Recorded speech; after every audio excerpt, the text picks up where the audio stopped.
let's get on with these super chunky chips.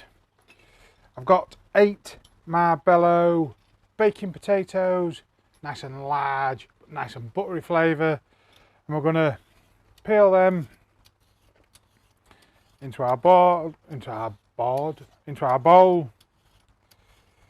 not going to make you watch me peel all of these. I'm just showing you one as an example.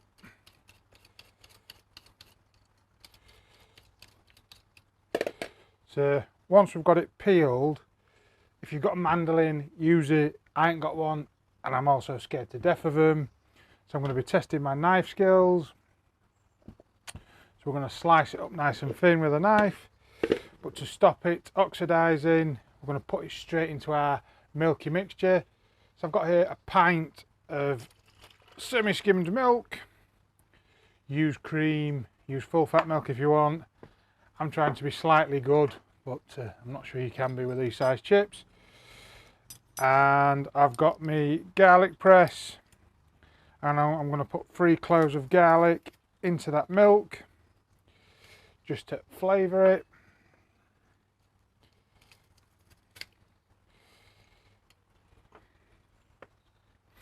That's just going to add a nice garlic hum to the chips.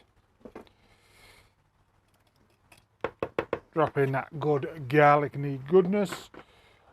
Pop that over here.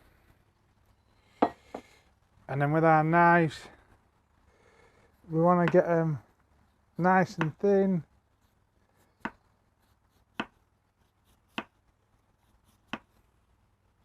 I shall come over and show you.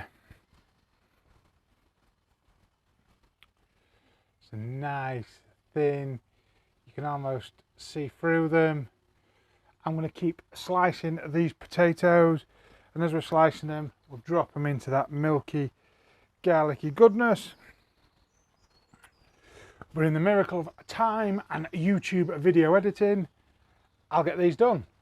See you in a second. So, like I said, in the miracle of time, got all them potatoes sliced and in that garlicky milk. We've also melted a stick of butter. And we've got our dish, and we've lined it with parchment paper, and we've made sure that it overhangs all the way. 1 for taking it out, and 2 because we're going to wrap it up. I'll not make you watch it all, but I'll do a couple of layers just so you can see. So we're going to lay down some of that butter on the bottom, and this will be how we're going to repeat. We're going to lay out the potatoes. I'll try and do a quick layer for you. You can smell that garlic in this milk.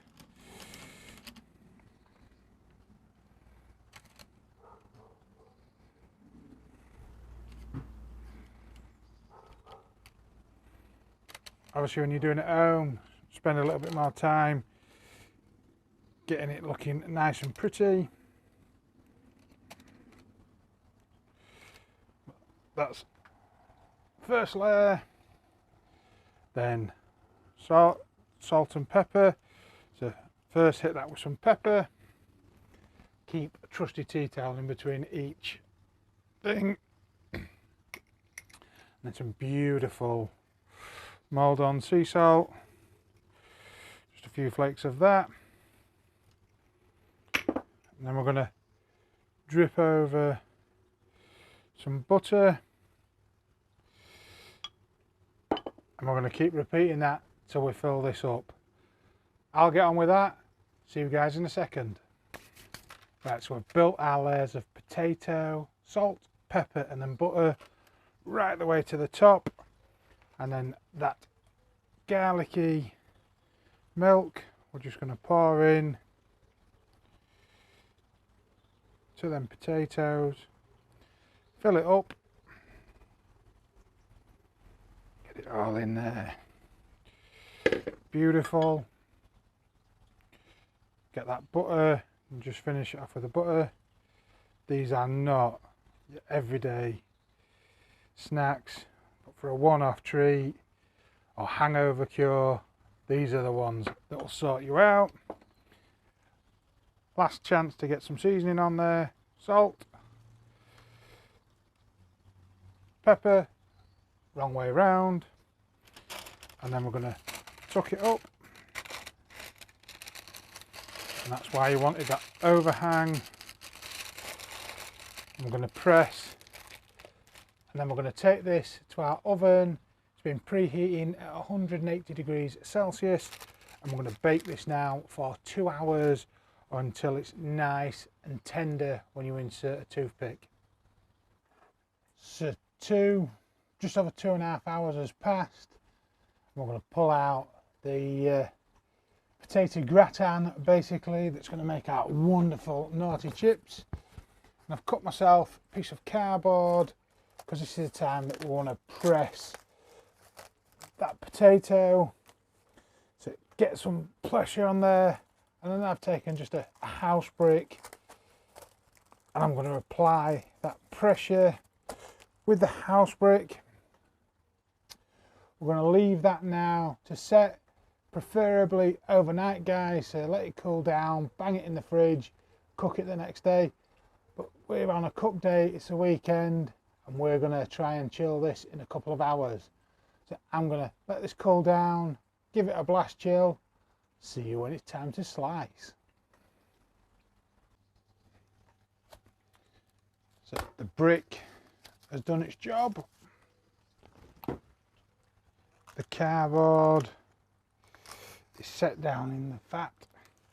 Where's my knife?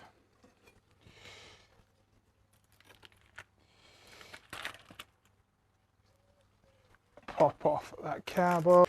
We're going to run our knife around the side just to release it.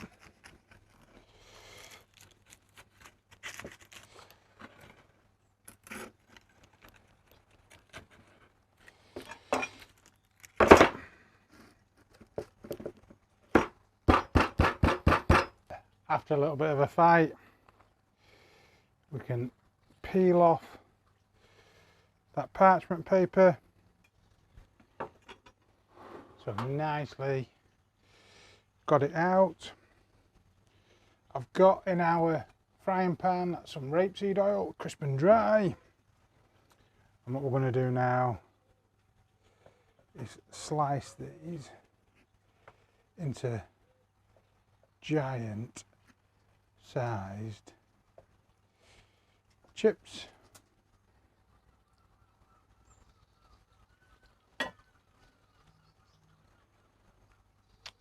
I'm just going to temp the oil. So the oil's sitting around 170 degrees Celsius. So let's go in for a shallow fry. We'll start with this end one as a practice.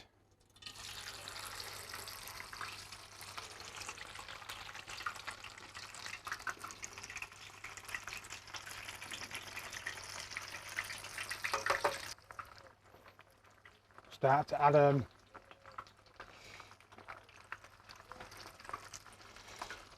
I'm going to fry these till they're golden brown. I'll bring you back when they're fried up. So you'll see I've cut them in half. The big ones were just too much. So I'm not going to lie, I did make a mess of the first couple I'm frying, but they're now starting to turn out some cracking chips. I'll keep on frying these. I'll see you guys in a mo. So after that fry up, we have some epic looking chips. Unfortunately, there was a couple of victims along the way, but trust me, they still taste stunning. And I'm not sure if you can hear, I'll give it a little scratch near my mic. Nice and crunchy. Super flavoursome. The only thing is you can't have these very often. There's a lot of calories in them, but they are absolutely stunning. 15-hour chips. Give them a go, guys.